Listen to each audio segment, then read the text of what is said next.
Welcome AJ maths பயிற்சி 1.2 first some. A = 1 2 3 7 மற்றும் B = 3 0 -1 7 எனில் பின்வருவனவற்றில் எவை ஏயிலிருந்து பிக்கான உறவுகளாகும்.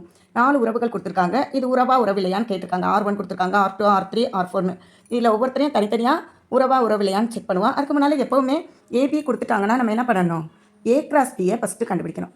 A கிராஸ் பியில் இருந்து தான் நம்ம மற்ற எல்லாத்தையும் ப்ரூவ் பண்ண முடியும். அதனால் ஃபஸ்ட்டு A கிராஸ் பியை கண்டுபிடிப்போம். அதுக்கு ஏ எழுதிடுவோமா? ஏ என்னது 1 2 3 7. அடுத்து கிராஸ் பிஆர்லாம் 3 0 -1 7. ஓகே, இப்போ ரெண்டு பேருக்கும் என்ன பண்ண போகிறோம், கார்ட்டீசியன் பெருக்கல் பண்ண போகிறோம். 1, 3.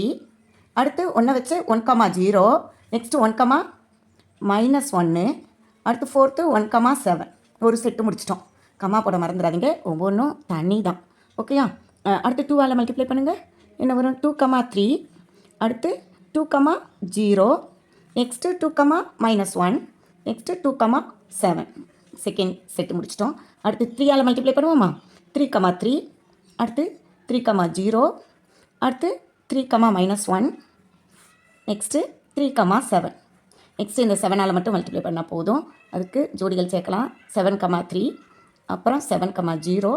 நெக்ஸ்ட்டு 7, -1. ஃபைனலாக 7, 7. ஓகே, செட் ப்ராக்கெட்டை க்ளோஸ் பண்ணிடுவோம். இவங்க தான் ஏ கிராஸ் பி. அடுத்து நம்ம என்ன பண்ண போகிறோம், ஒவ்வொருத்தரையாக நம்ம இவங்க உறவா உறவில்லையான்னு காட்ட போகிறோம். ஃபஸ்ட்டு R1 இருக்காங்க, நான் திருப்பி எழுதலை, இங்கே பார்த்துக்குவோம். R1ங்கிறது 2, 1 7, 1. இங்கே இருக்கான்னு பாருங்கள். 2, 1 இங்கே இல்லை, ஏன்னா இங்கே 2 இருக்குது, ஆனால் இங்கே 1 ஜோடிக்கு இல்லை. இங்கே இப்படி பார்த்தே கண்டுபிடிச்சிடலாம். 7 இருக்குது இங்கே, ஆனால் 7, இங்கே 1 இல்லை. ஸோ இதில் பார்த்தாலே நம்ம தெரிஞ்சிடும், அங்கே தான் போய் பார்க்கணுன்னு இல்லை. ஓகேயா? ரெண்டு பேருமே இந்த செட்டுக்குள்ளே ஏ கிராஸ் பிக்குள்ளே இல்லை.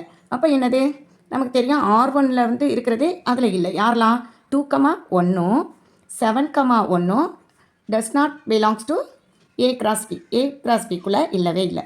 அதனால் தஃபோர் R1ங்கிறது உறவு இல்லை அப்படின்னு சொன்னாலே போதும். ஓகேயா? செகண்டுக்கு போகலாமா? செகண்ட் யார்? இதே மாதிரி R2 இருக்காங்க. ஒன்று தான் செட்டுக்குள்ளே இருக்குது. -1, 1. இங்கே பாருங்களேன், -1 இங்கே இல்லை. அப்போது நிச்சயமாக இந்த பேர் இதுக்குள்ளே இருக்காது. அதனால் -1, 1 வந்து எதில் இல்லை, பிலாங்ஸாக இல்லை ஏ கிராஸ் பியில். ஓகே, அதுக்கு சப்செட்டே கிடையாது. அதனால் R2வும் என்னது, உறவு இல்லை அப்படின்னு சொல்லி முடிச்சிடலாம். ஓகேயா? ரெண்டு பேர் உறவு இல்லை. அடுத்தவங்களாவது உறவு இருக்காங்களான்னு பார்ப்போமா? தேர்டுக்கு போகலாம். தேர்ட் யார்? R3ல் பாருங்களேன், 2 இங்கே முன்னால் இருக்குது, இங்கே -1 இருக்குது. நான் அப்படியே செக் பண்ணுறேன். 7 இருக்குது, 7 இருக்குது. அடுத்து 1, 3 இருக்காங்க. 3 பேருமே இங்கே இருக்கிறனால நமக்கு என்ன வரும், இது R3ங்கிறவங்க உறவு அப்படின்னு சொன்னாலே போதும். ஓகேயா? அடுத்து 4th பாருங்கள். 4th one R4. 7 இங்கே இருக்காங்க, -1 இங்கே இருக்காங்க. ஓகே, இவங்க இருக்காங்க. அடுத்ததை பாருங்கள், 0 ஃப்ரண்ட்டில் இல்லை. அப்போ கட்டாயம் இவங்க அங்கே இருக்க வாய்ப்பே இல்லை. அடுத்து பாருங்கள், 3 இங்கேயும் இருக்குது, 3 இங்கேயும் இருக்குது. நிச்சயமாக இவங்க இருக்காங்க. அடுத்து பாருங்கள், இங்கே 0வே இல்லை. அப்போ நிச்சயமாக அவங்க அந்த கார்ட்டீசியன் பெருக்கலுக்குள்ளே இருக்க மாட்டாங்க. ஓகேயா? ரெண்டு பேருமே இல்லை. ரெண்டு பேரும் இல்லைன்னா நம்ம என்ன பண்ணிடலாம், பிலாங்ஸ் இல்லைன்னு சொல்லிட்டு ஏ கிராஸ் பியில் இல்லை. தேர்ஃபோர் நமக்கு என்ன தெரிஞ்சிருச்சு, R4ங்கிறது உறவு இல்லை அப்படிங்கிறது தெரிஞ்சிருச்சு. ரொம்ப சிம்பிள் சம்மு தான். இதெல்லாம் 2 மார்க்கில் கேட்பாங்க, நல்லா பார்த்துக்கோங்க. தேங்க்யூ.